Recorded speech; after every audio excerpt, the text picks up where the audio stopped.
Pembacaan Kitab Keluaran 34 ayat 1-35. Dua loh batu yang baru. Berfirmanlah Tuhan kepada Musa, pahatlah dua loh batu sama dengan yang mula-mula, maka aku akan menulis pada loh itu segala firman yang ada pada loh yang mula-mula, yang telah kau pecahkan. Bersiaplah menjelang pagi dan naiklah pada waktu pagi ke atas gunung Sinai, berdirilah di sana menghadap aku di puncak gunung itu. Tetapi janganlah ada seorang pun yang naik bersama-sama dengan engkau dan juga seorang pun tidak boleh kelihatan di seluruh gunung itu, bahkan kambing domba dan lembu sapi pun tidak boleh makan rumput di sekitar gunung itu.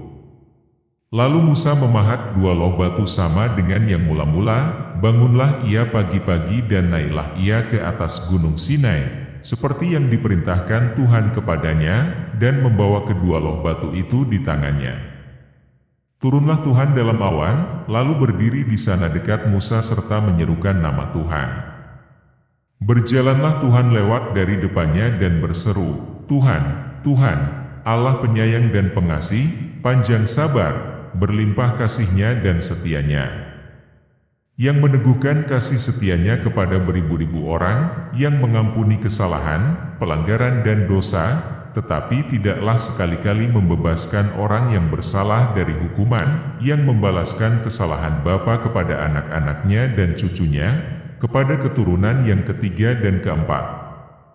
Segeralah Musa berlutut ke tanah, lalu sujud menyembah, serta berkata, jika aku telah mendapat kasih karunia di hadapan-Mu, ya Tuhan, berjalanlah kiranya Tuhan di tengah-tengah kami, sekalipun bangsa ini suatu bangsa yang tegar tengkuk, tetapi ampunilah kesalahan dan dosa kami, ambillah kami menjadi milik-Mu. Firman-Nya, sungguh, aku mengadakan suatu perjanjian.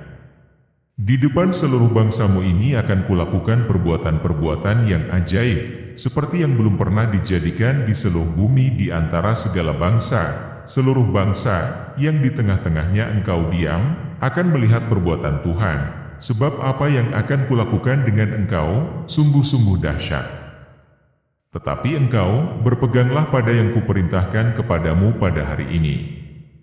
Lihat, aku akan menghalau dari depanmu orang Amori, orang Kanaan, orang Het, orang Feris, orang Hewi dan orang Yebus. Berawas-awaslah, janganlah kau adakan perjanjian dengan penduduk negeri yang kau datangi itu, supaya jangan mereka menjadi jerat bagimu di tengah-tengahmu. Sebaliknya, mezbah-mezbah mereka haruslah kamu rubuhkan, tugu-tugu berhala mereka kamu remukkan, dan tiang-tiang berhala mereka kamu tebang. Sebab janganlah engkau sujud menyembah kepada Allah lain, karena Tuhan, yang namanya cemburuan, adalah Allah yang cemburu.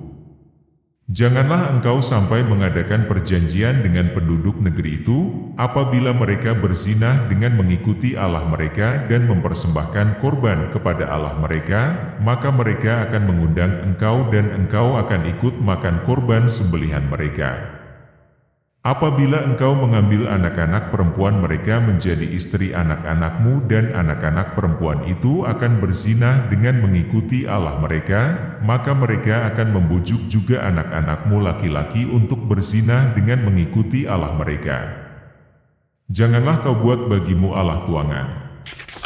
Hari Raya Roti Tidak Beragi haruslah kau pelihara, 7 hari lamanya engkau harus makan roti yang tidak beragi, seperti yang kuperintahkan kepadamu, pada waktu yang ditetapkan dalam bulan Abib, sebab dalam bulan Abib itulah engkau keluar dari Mesir. Segala apa yang lahir terdahulu dari kandungan, akulah yang empunya, juga segala ternakmu yang jantan, anak yang lahir terdahulu dari lembu atau domba. Tetapi anak yang lahir terdahulu dari keledai haruslah kau tebus dengan seekor domba, jika tidak kau tebus, haruslah kau patahkan batang lehernya. Setiap yang sulung dari antara anak-anakmu haruslah kau tebus, dan janganlah orang menghadap ke hadiratku dengan tangan hampa.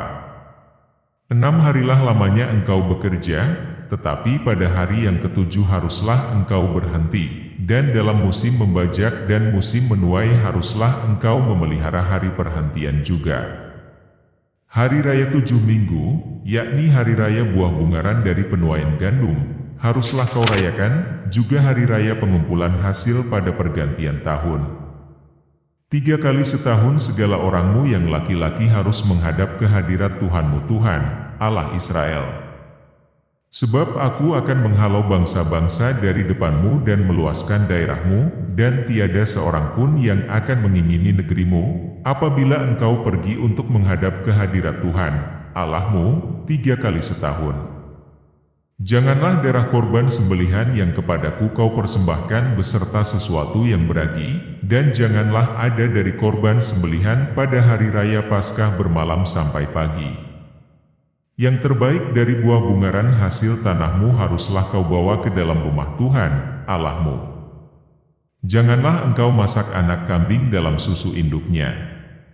Berfirmanlah Tuhan kepada Musa, tuliskanlah segala firman ini, sebab berdasarkan firman ini telah kuadakan perjanjian dengan engkau dan dengan Israel.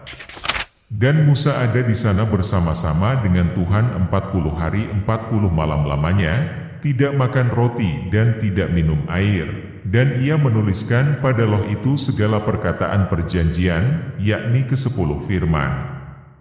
Ketika Musa turun dari Gunung Sinai, kedua loh hukum Allah ada di tangan Musa. Ketika ia turun dari gunung itu, tidaklah ia tahu bahwa kulit mukanya bercahaya oleh karena ia telah berbicara dengan Tuhan. Ketika Harun dan segala orang Israel melihat Musa, tampak kulit mukanya bercahaya, maka takutlah mereka mendekati dia. Tetapi Musa memanggil mereka, maka Harun dan segala pemimpin jemaah itu berbalik kepadanya dan Musa berbicara kepada mereka. Sesudah itu mendekatlah segala orang Israel, lalu disampaikannyalah kepada mereka segala perintah yang diucapkan Tuhan kepadanya di atas Gunung Sinai. Setelah Musa selesai berbicara dengan mereka, diselubunginyalah mukanya. Tetapi apabila Musa masuk menghadap Tuhan untuk berbicara dengan dia, ditanggalkannyalah selubung itu sampai ia keluar, dan apabila ia keluar dikatakannyalah kepada orang Israel apa yang diperintahkan kepadanya. Apabila orang Israel melihat muka Musa, bahwa kulit muka Musa bercahaya, maka Musa menyelubungi mukanya kembali sampai ia masuk menghadap untuk berbicara dengan Tuhan. Demikianlah sabda Tuhan, syukur kepada Allah.